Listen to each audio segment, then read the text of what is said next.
আপনি অন্যের জমি মেরে দিয়ে চলে গেলেন,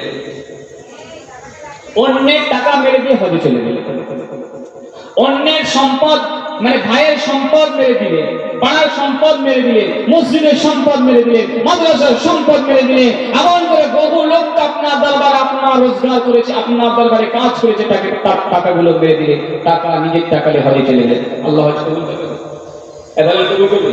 কাবা শরীফের গেলাপ ধরে যদি ছিঁড়ে ফেললেন না কেঁদে কেঁদে, কবুল হবে না। বোঝাতে পারছি না? হুকুকুল্লাহ আর হুকুকুল ইবাদ দুটো জিনিস আল্লাহ আপনাকে দিয়েছে। একটা হলো আল্লাহর হক, আর দ্বিতীয়টা হলো বান্দার হক।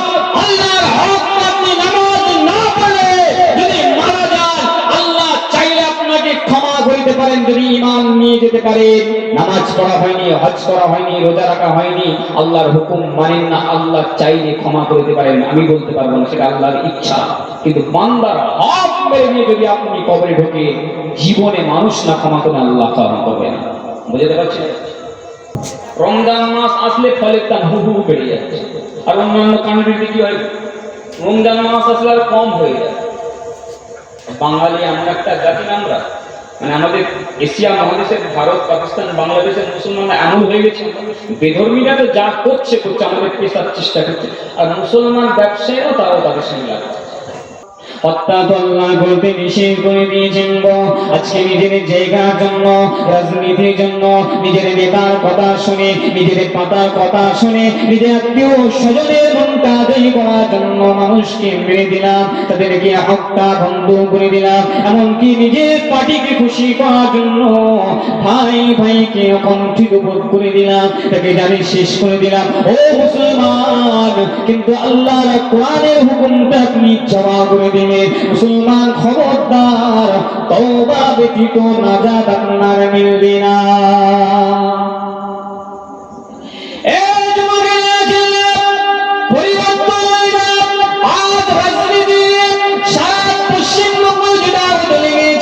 কত মুসলমানের লাশ পড়ে ভেসে যাবে, কত মুসলমানের রক্ত গঙ্গা বয়ে যাবে। মুসলমান তোমাদেরকে খেলনা পুতুল দেখে করে দেওয়া হচ্ছে।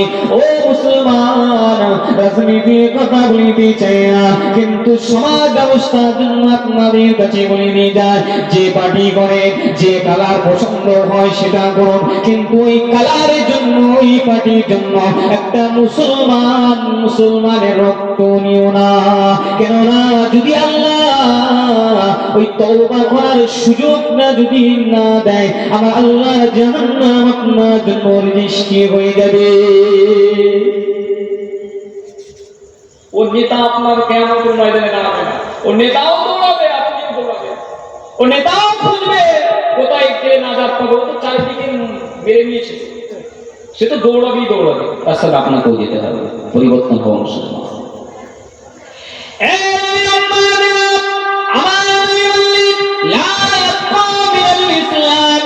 ইসলামের কিছু বৈশিষ্ট্য থাকবে না।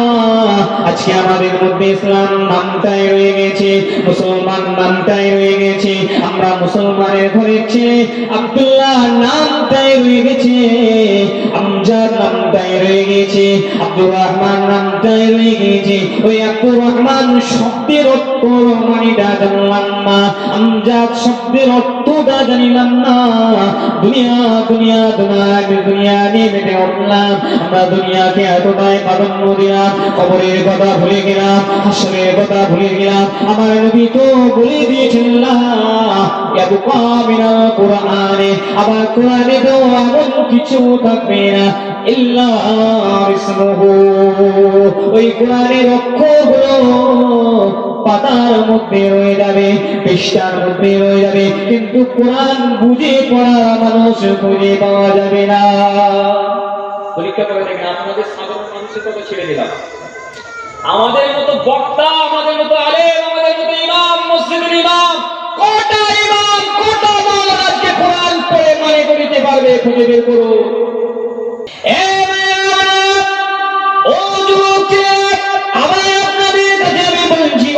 কোরআনটা শব্দশালী করার জন্য আমাদের কাছে কাছে আসে না, কোরআনটা খতম করার জন্য আমাদের কাছে আসে না, কোরআনটা এমন করে মারা যাবার পরে সে খতম করার জন্য আসে না, কোরআনটা তাবিজ করার জন্য আমাদের কাছে আসে না। আমার আল্লাহ কোরআনটা পাঠিয়েছিলেন আপনার আমার জীবন ব্যবস্থাটা পরিবর্তন করার জন্য, কিন্তু কোরআন তো পড়তেই জানলাম না, কোরআনের মানেটা তো দূরে রাখলাম, যারা কোরআন পড়তে জানলাম তারা তো কোরআনের মানে জানলাম না, কেমন ভাবে এই জাতি হেদায়েত পেতে পারে?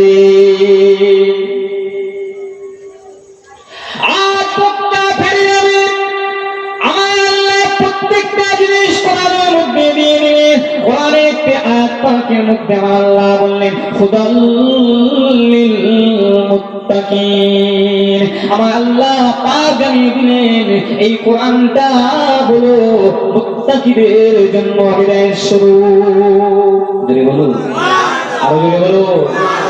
মুত্তাকি কারা? হাদিস পাকে রাসূল বলেছেন মুত্তাকি তারাই যারা আল্লাহর হুকুম মানে হারাম হালাল বেঁচে খায়, আল্লাহর নিষেধ ও হুকুমগুলো মেনে চলে, তারাই হলেন মুত্তাকি। জোরে বলুন। কটা মানুষ খুঁজে পাবে নামাজ পড়ে কিন্তু আল্লাহ আদেশ মানছে, নিষেধ মানে না? বুঝতে পারছেন না? নিষেধ মানে তাহলে তো মিথ্যা কথাই হবে। আল্লাহ নিষেধ করেছেন মিথ্যা বলিতে, আল্লাহ আদেশ করেছেন নামাজ পড়তে, নামাজটা পড়ছে বান্দা কিন্তু মিথ্যা এখনো বন্ধ হলো না, নাজাত পাবো? তাহলে নিজেই পাল্লাতে চাপিয়ে যায়। নামাজ পড়ছি গ্যারান্টি দিতে পারবেন না ওই আসরের নামাজটা আল্লাহ কবুল করেছেন কি, ওর দ্বারা নাজাত পাবেন কি গ্যারান্টি নাই, কিন্তু নামাজ পড়ে বেরিয়ে মিথ্যা কথা বলেছেন, স্টাম্প মেরে দিলাম, একেবারে সই করে স্টাম্প মেরে দিলাম, ওটা গোনা লেখা হয়ে গেছে, নাজাত পাবো? কিন্তু নেকিটা লেখা হয়নি। তাহলে কত আমল আছে এখনো লেখা হয়নি, ঝুলছে, কিন্তু কত গুনাহ আছে একেবারে স্টাম্প তৈরি হয়ে গেছে, পাল্লা চাপিয়ে দেন না, পাবো না? নিজেই নিজে ওজন করুন, আল্লাহর মিজানে দাঁড়িয়ে পাল্লা করে আছে, ও মারার যাওয়ার পরে হবে।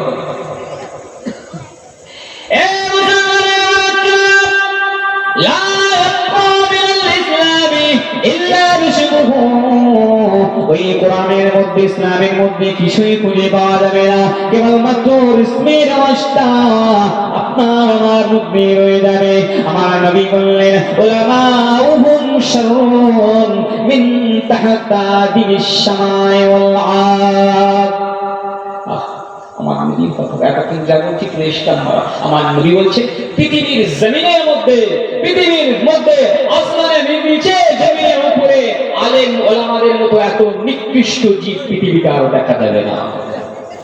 শুনতে পাচ্ছেন? শুনতে পাচ্ছেন না? বুঝতে পারছেন? এত নিকৃষ্ট জীব পৃথিবীর জমিনে থাকবে না। উলামাউহুম শাররুন, এত খারাপ তাদের মধ্যে এসে যাবে। আমার কাছে উলামাউহুম শাররুন, উলামা ইকরামরা আলেমেরা এত নোংরা হয়ে যাবে, এত খারাপ হয়ে যাবে, মিন তাহতা আদিস সামাই ওয়া আল্লাহর জমিন আসমানের মধ্যে এত খারাপ মানুষ, এত খারাপ জীব আর একটাও থাকবে না। মিলিয়ে নেন, এমনি এমনি আল্লাহ জাহান্নাম উদ্বোধন করে। আবার এই কিছু এদের আমাদের নবী মুহাম্মদ রাসূলুল্লাহর উম্মতের মধ্যে কিছু আলেমকে আল্লাহ নবীদের মর্যাদা দান করবেন। জোরে বলুন, আরো জোরে বলুন। শুনতে পাচ্ছেন না? পাচ্ছেন?